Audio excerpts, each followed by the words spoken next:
जय महाकाल। जय माँ भगवती काली। माँ कालिका पुराण भाग 26 अध्याय 1 महर्षि वशिष्ठ एवं अरुंधति विवाह का वर्णन।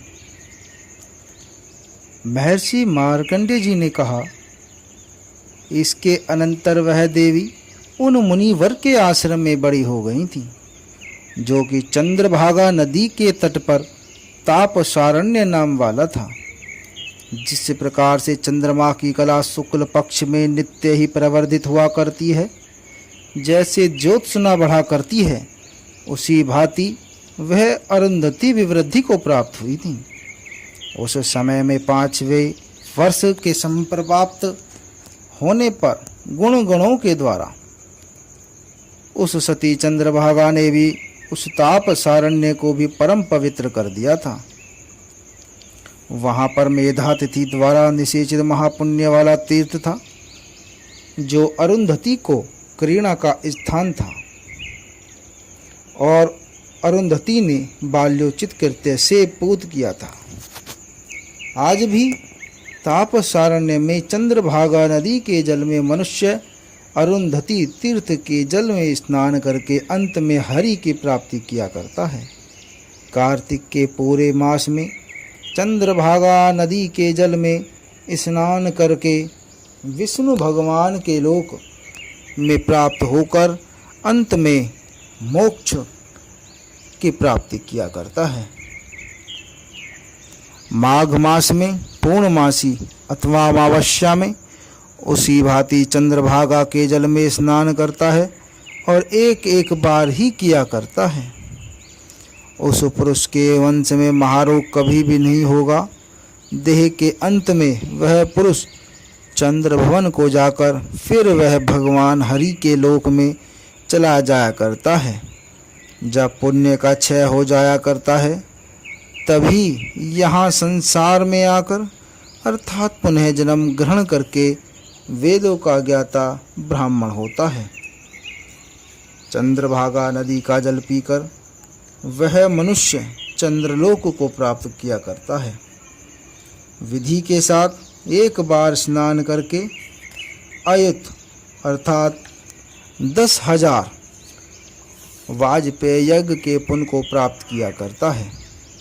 चंद्रभागा के जल में स्नान करके बाल्य लीला से क्रीड़ा करती हुई पिता के समीप में तट पर किसी समय में उन अरुंधति को आकाश मार्ग से जाते हुए ब्रह्मा जी ने अरुंधति को उस काल में उपदेश में देखा था। इसके उपरांत उस समय में मुनियों के द्वारा परिपूजित जो कि मेधातिथि आदि थे, ब्रह्मा जी ने उस महामुनि से समुचित कहा था।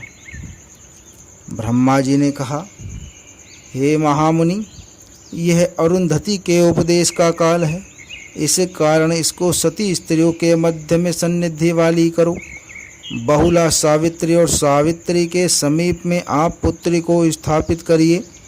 हे महामुनि, आपकी पुत्री उन दोनों का संसर्ग प्राप्त करके महान गुण गण और ऐश्वर्य से संयुक्त शीघ्र ही हो जाएगी। परमात्मा ब्रह्मा जी ने वचन का श्रवण करके मेधातिथि से उस समय में ऐसा ही होगा, यह मुनि श्रेष्ठ ने कहा था।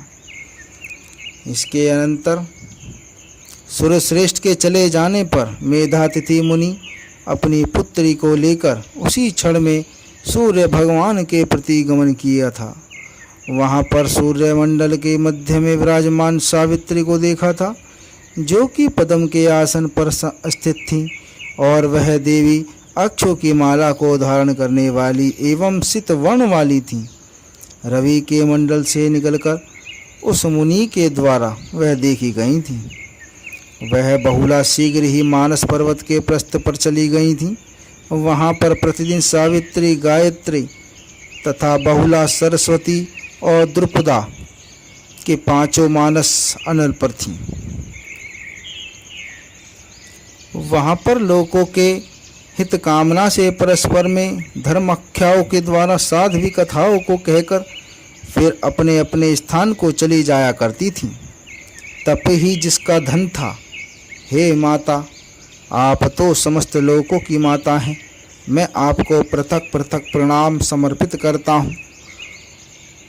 उस तपोधन ऋषि ने उन सब से परम मधुर वचन कहा था और वह उन सबको एक ही स्थान में सम्मिलित हुई का दर्शन करके बहुत ही भयभीत और विस्मित हुए थे। मेधातिथि ने कहा, हे माता सावित्री, हे माता बहुले, यह मेरी महान यज्ञ वाली पुत्री है। अब इसके उपदेश करने का समय आ गया है। उसी के लिए मैं यहाँ पर समागत हुआ हूँ। यह जगत के सर्जन करने वाले के द्वारा आज्ञा प्राप्त करने वाली हुई है कि यह आपकी शिष्यता को प्राप्त करे, अर्थात आपकी शिष्य हो जाए। इस कारण से यह मेरी पुत्री आपके समीप में लाई गई है। जिस प्रकार से इसकी सुचरित्रता होवे, उसी प्रकार से इस मेरी बालिका को आप दोनों देवी बना दें। हे माताओं, आप दोनों के लिए प्रणाम अर्पित है। इसके उपरांत उस समय में देवी सावित्री मंद मुस्कुराहट के साथ बहुला के सहित उस मुनियों में श्रेष्ठ से कहा और उस बालिका से भी कहा था। उन दोनों देवियों ने कहा, हे ब्राह्मण, भगवान विष्णु के प्रसाद से आपकी पुत्री बहुत ही चरित्र वाली है। हे मुने, यह तो पहले ही ऐसी सुयोग्य हुई है, फिर इसको उपदेश देने से क्या लाभ है। तात्पर्य यही है कि जो यह आपकी पुत्री पहले ही से परम योग्य है, तो फिर इसको उपदेश देने की कोई भी आवश्यकता नहीं है।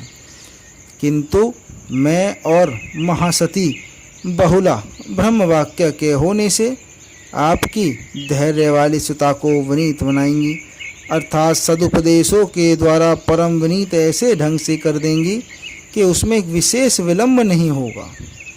यह पहले ब्रह्मा जी की पुत्री थी। आपके तपोबल के कारण से तथा भगवान विष्णु के प्रसाद से यह अरुंधति आपकी सुता हुई हैं। यह सती आपके कुल को पवित्र करती हैं और उसकी वृद्धि भी करेंगी। यह लोकों को और देवों का कल्याण ही करेंगी। महर्षि मार्कंडेय मुनि जी ने कहा। इसके अनंतर यह मेधातिथि मुनि के द्वारा विदा होकर उसने अपनी पुत्री अरुंधति को आश्वासन दिया था और फिर उनको प्रणाम करके वह अपने आश्रम को चले गए थे। उस मुनिवर के चले जाने पर अरुंधति उन दोनों के साथ माताओं की ही भांति निडर पाली हुई थी और उसने भी आनंद प्राप्त किया था। किसी समय में रात्रि में सावित्री के साथ वह रतिदेव के गृह को जाया करती थी और किसी समय में बाहुल्य के साथ इंद्रदेव के घर में जाती थी। इस रीति से वह देव उन दोनों के साथ सुरों के आलय में अर्थात स्वर्गलोक में विहार करती। उसने दिव्यमान से अर्थात वेदों की गणना के हिसाब से 7 परिवत्सर व्यतीत कर दिए थे। उन दोनों के साथ ये बैठी हुई उस सती ने शीघ्र ही स्त्री धर्म को संपूर्णता से जान लिया था, अर्थात स्त्रियों का पूरा धर्म का ज्ञान उसने प्राप्त कर लिया था और वह सावित्री तथा बहुला से भी अधिक ज्ञानवती हो गई थी। इसके अनंतर उसको उस समय समुचित काल के संप्राप्त होने पर यौवन का उद्भेद हो गया था, अर्थात यौवना अवस्था के चिन्ह प्रकट हो गए थे। जिस प्रकार से पद्धिनियों की रुचि हुआ करती है, उद्धभूत यौवन वाली उसे मानस अचल में विहार करती हुई अकेली ही ने सुंदर तेज वाले वशिष्ठ मुनि को देखा था। उस सती ने उस समय में उस मुनि का अवलोकन करके काम वासना की भावना से बाल सूर्य के तुल्य प्रभा वाले सुंदरतम रूप ब्राह्मण की श्री से समन्वित इसकी इच्छा की थी, अर्थात उसे प्राप्त करने की लालसा उनको हो गई थी। इसके उपरांत महान तेज वाले उन वशिष्ठ मुनि ने भी उस परवर्णी का अवलोकन करके अद्भुत काम वाले होते हुए उन अरुंधति को देखा था। हे द्विज श्रेष्ठों, इस रीति से परस्पर से एक दूसरे का अवलोकन करके महान काम की वृद्धि हो गई थी। जिस तरह से किसी प्राकृत अर्थात साधारण व्यक्ति को बिना ही मर्यादा के कामदेव समुत्पन्न हो जाया करता है, तात्पर्य यह है कि सामान्य की ही भांति काम वासना उद्भूत हो गई थी।